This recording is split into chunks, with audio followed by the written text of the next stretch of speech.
আরেকটি অসাধারণ ওয়াল ক্যাবিনেটের ভিডিও নিয়ে আসলাম আপনাদের মাঝে। অসাধারণ এই জন্যই হয়েছে, এটা কিন্তু অন্য যত ওয়াল ক্যাবিনেট দেখেছেন সেগুলোর সাথে কিন্তু এটা ম্যাচিং খাবে না। এটা একটু পার্থক্য আছে, সেটা হয়তোবা ভিডিওটা দেখলে বুঝবেন কেমনটা পার্থক্য। হয়তোবা আপনারা একটু অন্য টাইপের শোকেসগুলো দেখেন, তবে এই শোকেসটা কিন্তু একটু ওল্ড ভার্সনের মতো করা, ওল্ড মডেল। তবে যদিও সবার এমনটা পছন্দ না, কিছু কিছু মানুষ আছে শৌখিন যারা, তাদের এমনটা পছন্দ যে ততটা এবিজিবি ভালো লাগে না, শুধুই কাচের জিনিসপত্রগুলোই দেখা যাবে এমন একটা ক্যাবিনেট তৈরি করতে চান। এটা একদমই সিম্পল, যদিও এটা পুরোটাই কিন্তু গ্লাসের মধ্যেই করা। দেখতে পাচ্ছেন শুধু পাল্লাটা ইউজ করা হয়েছে, কাঠের পাল্লা, যাতে গ্লাসটা ভেঙে না যায়। খুবই ভালো হয়েছে এবং কোনো ডিজাইন হয়নি। এটা এই পাশটা সাইডটাতে যেহেতু অরিজিনাল চিটাগাং সেগুন কাঠ, সেই জন্য কিন্তু আপনাদের সেগুন কাঠের যে ফাইবার সেগুলো কিন্তু আপনাদের আমি দেখিয়ে দিয়েছি। এবং উপরের কানিসটাতে শুধু একটু হালকা ডিজাইন আছে, সেটা বিস্কিট ডিজাইন বলা হয়, সেটা উপরের কানিসটাতে শুধু দেওয়া হয়েছে। আর দুই পাশটাতে যে পায়াটা আছে, এই পায়াটায় কিন্তু শুধু টন সিস্টেম করা। এখানটাতে যে উপরের কানিসটা, এটা বিস্কিট, এই ডিজাইনটাকে বিস্কিট ডিজাইন বলা হয়।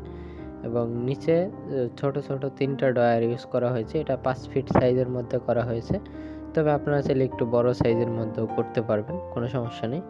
ছোট ডয়ার 3টাতে একটু রশি কেটে দেওয়া হয়েছে, রশি সিস্টেম করে দেওয়া হয়েছে। আর উপরের তাকগুলো একটু বেশি হয়েছে, তবে এটা যারা একটু শৌখিন মানুষ তাদেরই এমনটা পছন্দ, সবার এমনটা পছন্দ হবে না। যে তবে আবার অনেকেই তৈরি করতে পারেন যাদের একদমই ডিজাইন পছন্দ না, ডিজাইনে ময়লা ধরে, এমনটা যাদের ভাবনা চিন্তা আছে তারা কিন্তু অবশ্যই তৈরি করতে পারেন। আর এটা কিন্তু কমপ্লিট হওয়ার পরেই কিন্তু এই ভিডিওটা আমি করেছি, যদি আপনাদের আমি কিন্তু সেগুন কাঠের যে ফাইবার সেগুলো কিন্তু আপনাদের আমি দেখিয়েছি। আর এখানটাতে একটা পাশে গ্লাস লাগানো হয়নি, এই গ্লাসটা ভেঙে গেছে, যদিও পরবর্তীতে আর কি লাগানো হবে। তারপর আমি এভাবে ভিডিওটা করে দেখিয়ে দিয়েছি যাতে না থাকে, এবং আপনাদের বলেও দিলাম যাতে কোনো প্রশ্ন না থাকে। আর এটার ভিতরে দেখতে পাচ্ছেন যে তাকগুলো কিন্তু রেন্ডি করি কাঠ ইউজ করা। যদি আপনারা চাইলে গামারি কাঠ ইউজ করতে পারেন, তবে এটাতে রেন্ডি করি কাঠ ইউজ করা। এটা 5 ফিট সাইজ শোকেস, আপনাদের আগেই আমি বলেছি। এই ধরনের শোকেসগুলো আগের মানুষ খুবই তৈরি করতো এবং এটাই কিন্তু সৌন্দর্য ছিল। তবে এখন মানুষ নানান ইবিটিবি ডিজাইন এগুলো পছন্দ করে, সেজন্য ওইরকমভাবে তৈরি করে। আর এটা হচ্ছে একটু আগের স্টাইল। তবে যারা শুধুই কাচের জিনিসপত্র এগুলোই রাখার জন্য এবং ফ্রেশলি যাতে দেখা যায়, গ্লাসটা অনেক বড় এবং ভিতরে যা রাখবেন সেটাই কিন্তু অবশ্যই দেখা যাবে।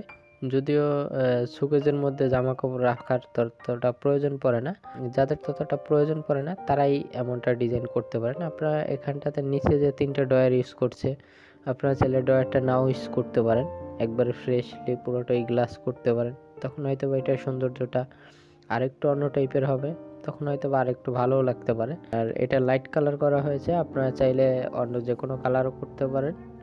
আর চিটাগাং সেগুন কাঠ দিয়ে তৈরি করলে অবশ্যই এটা একটু খরচটা একটু কম পড়ে। খরচ কম পড়ে বলতে এটা 25,000 টাকার মধ্যেই করতে পারবেন, এবং 6 ফিট করলে অবশ্যই 5,000 টাকা বাড়বে, তখন 30,000 টাকার প্রয়োজন হবে। আর এমনিতে 5 ফিট সাইজের শোকেস তৈরি করলে তখন কিন্তু আপনারা 30,000 টাকার মধ্যে করতে পারেন। যাই হোক, ভিডিওটা ভালো লেগে থাকলে অবশ্যই লাইক করতে ভুলবেন না, এবং আমার চ্যানেলে যদি নতুন হয়ে থাকেন তাহলে অবশ্যই আমার চ্যানেলটি সাবস্ক্রাইব করে বেল আইকনটি টিপ দিয়ে রাখবেন এবং আমার সাথেই থাকবেন। ধন্যবাদ।